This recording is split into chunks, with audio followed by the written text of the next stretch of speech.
God. All right, let's get them all out here. Here's 10 cast members from Walking Dead to celebrate the upcoming season 10. Please welcome Danai Gurira, Cailey Fleming, Jeffrey Dean Morgan,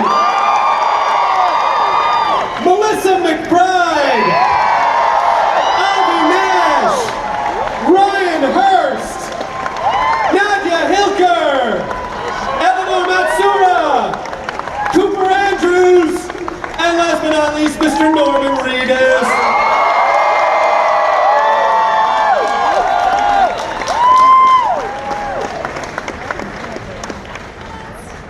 Welcome, welcome, welcome, everyone. Get settled.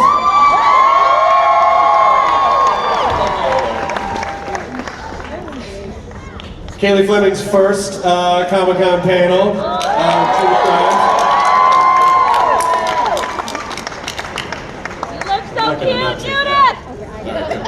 All right. Okay, so there's a lot to get through. I want to start with Norman Reedus. What can we expect from Daryl season 10? Wow. There's a whole lot of people kind of losing their shit this season. Swear jar. Yeah, and you know that he's a leader. He's always been a leader, but he's really sort of watching everybody lose it, and he's trying to pick up the pieces behind them. There's a lot of paranoia this year. There's I mean, the threat is kind of like right next to us, and you can't tell who's who. And there's a lot of walls closing in around us in all directions. So he's trying to be a supportive person and get along with everyone. We talked a little bit about this the other day because you did the podcast, and thank you for that. And Zainab McBride said, Norman, knowing what Daryl knows now and how he's evolved since the beginning, what advice would he give season 1 Daryl? Oh, wow. Lighten up, maybe.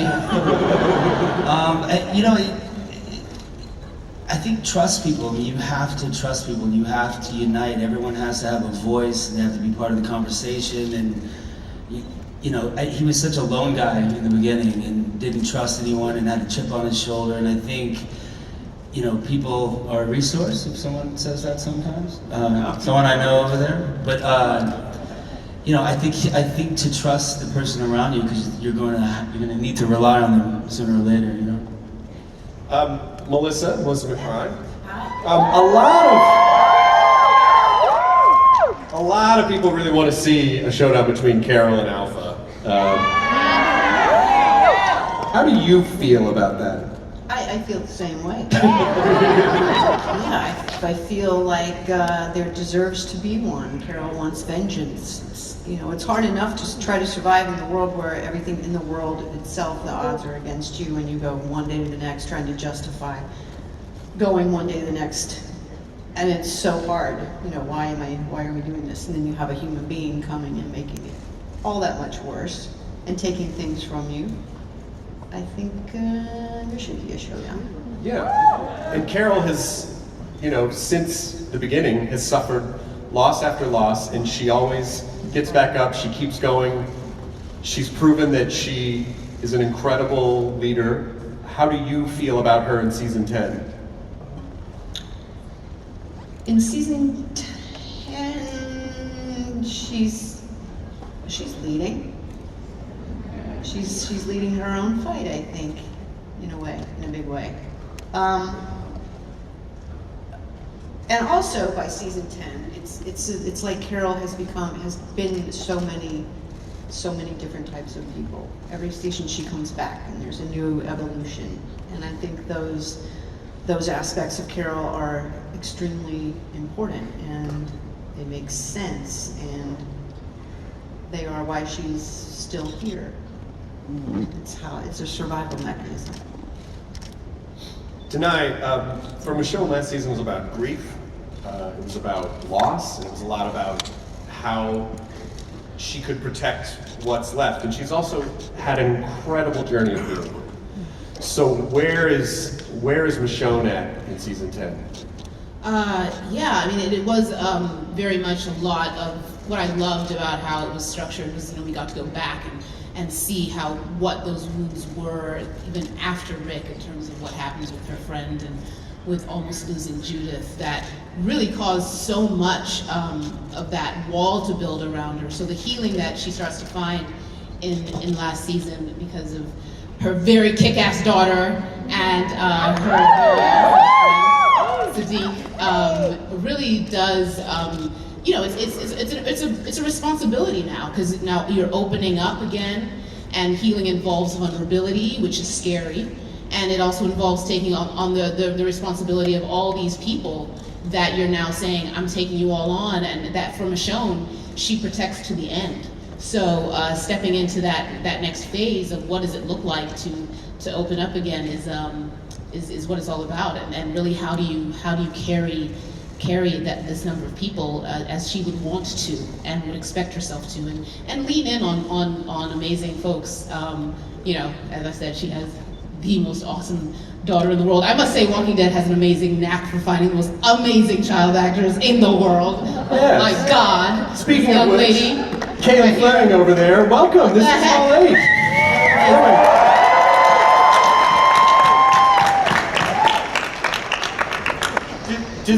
Now, for your fighting scenes, does having a gymnastics background, has that been helpful for you? Totally. Because with sword training, you have to have very sharp movements. How many kids get to say that? How many kids get to say that? Well, you have to have really sharp movements, and having gymnastics has helped me a lot with that. But I have had a lot of sword training, and Danai looks so fierce when she does it. She makes it look so awesome, and so every time I train, I have to train to make it look like Danai talks. But she does it better. Like, I'm officially obsolete. I have to make it look like she taught me how to do it because Michonne is the teacher of Judith. And so that's how I had to learn it. And so I had to learn how she did it, and you'll see. She's amazing, this young lady. I mean, I hope you know the second you came on screen as Judith Grimes, everyone fell in love with that character. It's such a great, it's so good as Judith. So good. And so ready for this apocalypse, you know, and so equipped with it. And I almost kind of get weirdly emotional because the show's been on for so long. And in 2012, Chandler Riggs, we were at the Comic-Con in New York, and it was his first panel, and he was your age. And I said, Chandler, what is your weapon of choice in the apocalypse? And he was like, oh, a flamethrower with a bayonet on the end. And I was like, damn, that's a good one. And so what is Cailey, what is your weapon of choice for the apocalypse? Well, I love the weapon that I have already, but if I had to have a different one, I have two. I think it would be cool to have Daryl's crossbow. But she'll use it better than you, Norman, that's the thing. or Lucille. Yeah. Oh, damn! Oh my God! That's the perfect answer. I mean, they're both awesome, but That's the best answer in the world. Cailey is smart.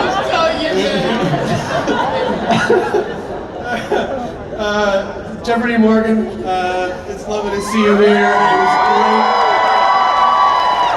to see Negan in the trailer. He has had a journey as well, and I'm still coming to terms with, like, well, where do I land on this issue? It feels like he's rehabilitated, I guess, I don't know, but, you know, what does it mean that Angela said she's very excited? The term release the Negan that keeps reappearing. I like the release the Negan. We heard it a lot last season. It's like when Alpha came around, you gotta release the Negan. This is what you have to do. Yeah. If once you release the monster, can you then contain the monster?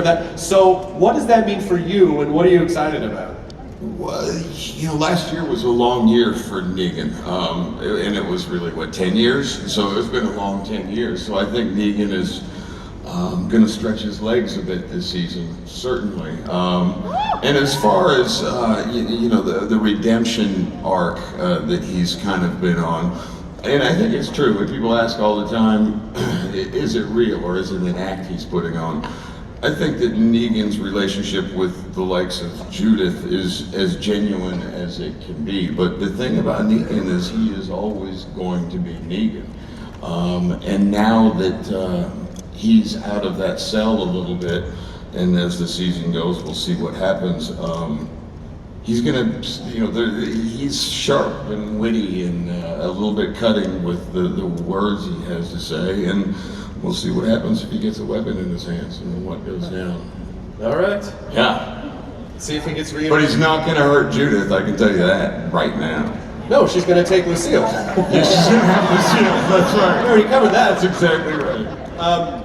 Avi, what can you tell us about how Sadiq is coping after Alpha's attack last season? Well, I don't think you see and survive something that brutal and stay the same person. Sadiq is very much, I think, this season we see he's a little bit of a broken man, and he's dealing with survivor's guilt and anger and fear and shame and PTSD and a nightmare that never seems to end. So he's not having a great time, I guess, is what I would say for him. Samantha Morton couldn't be here on the panel, unfortunately, but she has sent a message along for the fans, a real quick message. So let's roll that real fast if we can. Hello everyone in Hall H. I just want to say I'm so sorry that I couldn't be with you in San Diego, and I wanted to be there in spirit, so I thought I'd send this quick video. I'm so excited about what's in store for season 10. And then Ryan Hurst, who... Hi, Chris Hart. Hi, Chris Hart. Hi, Ryan and I we went to Disneyland together a few months ago. Best day of my life. It was so much fun. So much fun. It was knowing what a huge fan you are of this world, of Comic-Con, of The Walking Dead. This is from Leanne137 on Twitter. Ryan, do you even realize the effect you have had on this fandom? Did you think playing such a bad guy would be so thrilling? Absolutely, bad guys are always the most fun. Always the most fun.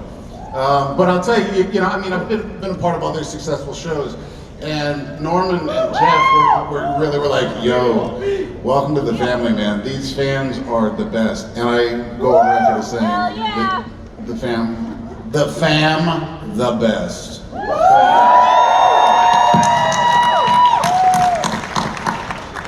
And what are you excited about for season 10? Just kind of opening up a little bit?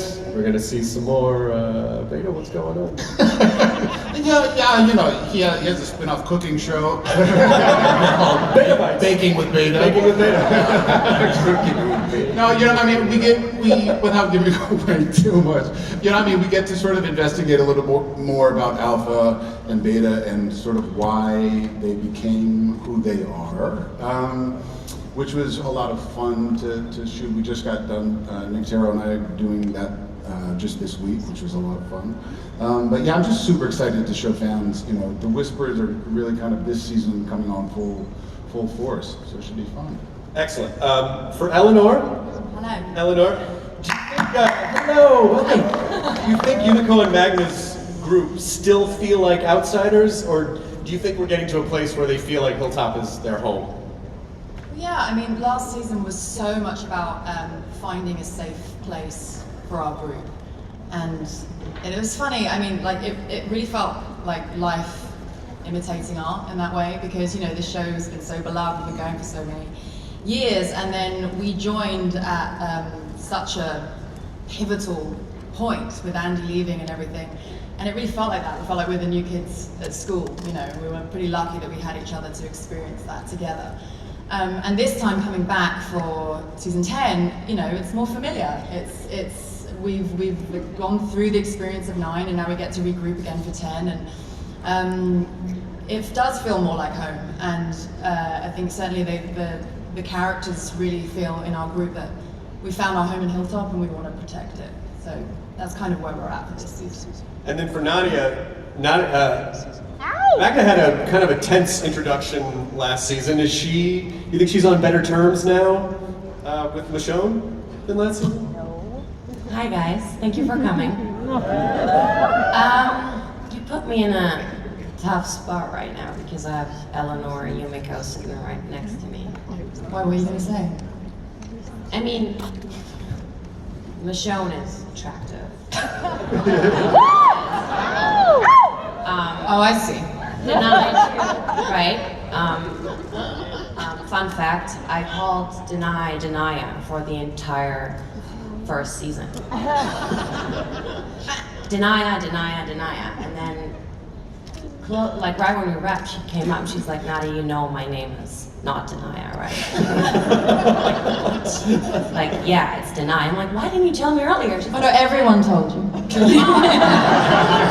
Everyone. Well, she liked it. She liked it. She liked me calling her Danai. Anyway, coming back to the question. Yeah, I find her very skilled. I have a lot of respect for her, Nadia and Magna. And I think I see there's a lot in Michonne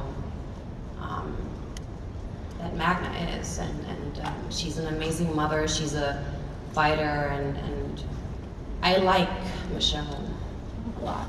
Me too. Do I trust her? I don't know, but I also like Magna likes people she can't really figure out, and she's a little scary, and I think Magna likes that about her.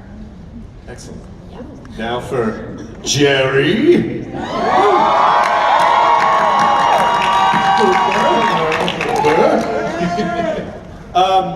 How would you describe Jerry's outlook now that the kingdom is fallen?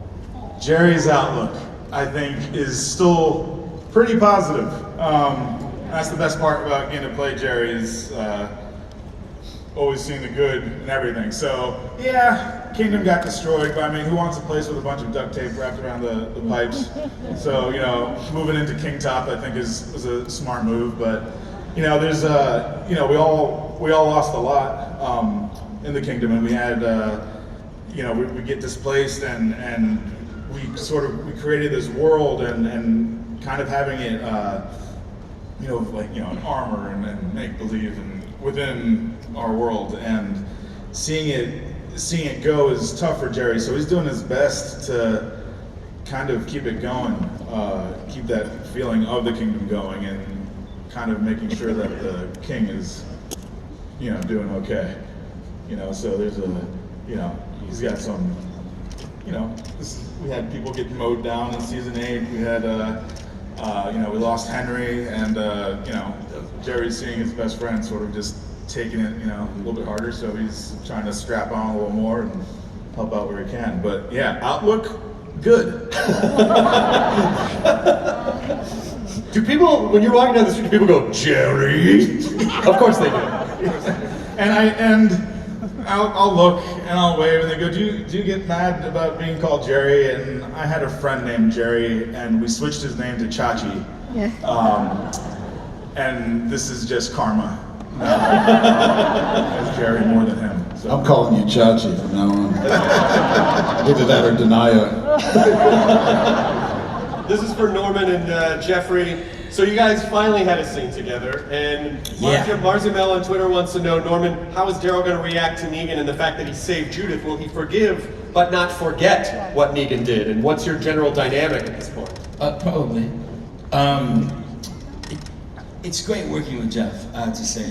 I work with all the girls all the time, and I love all the girls, but you know, sometimes if someone's gossiping, they don't tell me what they're talking about.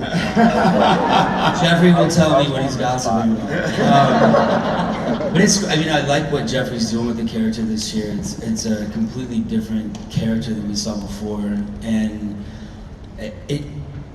I think there's a mutual understanding between those two characters. I think, you know, that they might need each other at some point. So, I mean, it's such a weird world because some of the bad guys are the good guys, and the good guys are the bad guys, and everybody thinks they're doing the right thing. So, I mean, we've all killed people, you know, we've all done crazy things. So maybe there'll be a time when we need them, and, you know, that big bald badass behind us is probably might be the reason, you know. So I don't know. I love working with Jeff. I've known him for a long, long time. It's pretty awesome. Remember Glenn? Huh? Oh no! Come on! Why you gotta bring that up? These guys are trying to get along, and some dude in the 5th row goes, "Remember Glenn?" Why you gotta do that? It's like, you know, they're having a great discussion up here. You gotta poke the bear. Come on, dude. It's been like 15 years. Oh no. Leopard spots, what? Remember all the saviors that are dead. Oh, there you go. Melissa, what was it like shooting the best friend scene from the trailer with Norman? That whole day was one of the most memorable days of shooting that I've ever had. Of course, Norman is always great fun to work with, but that scene in particular, when he alludes that, you know, you're my best friend, it comes as a surprise, and there's such a sensitivity to the whole idea of having a best friend or being best friends in a world like that. And I think that for her to come back almost as a pill, or, you know, defensive a little bit, or even sort of making fun in a way, is a bit of a defense against feeling any more vulnerable. Right. Than to lose that. So I have a question for Danai, which is, there has been a lot of chatter about this possibly being the last season for you, for Michonne on The Walking Dead. And can you confirm if that's true or false? We love you! Stay forever! I love you! You can do it all. Remember Glenn?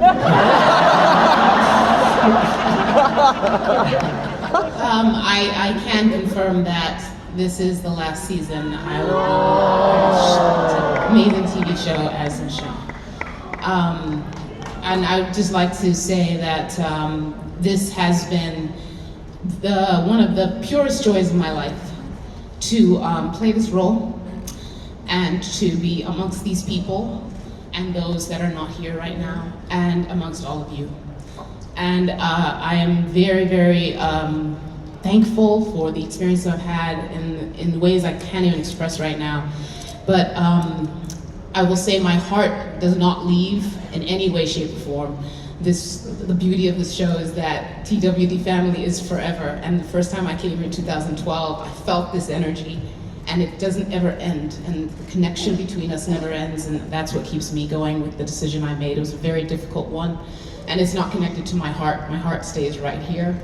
But it was about my calling, in a sense, and other things I feel called to, and the opportunities I've had wanting to explore them for others through the other thing I do as a creator of work.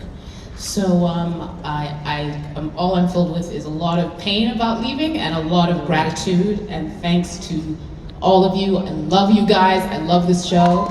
And forever. Thank you so much.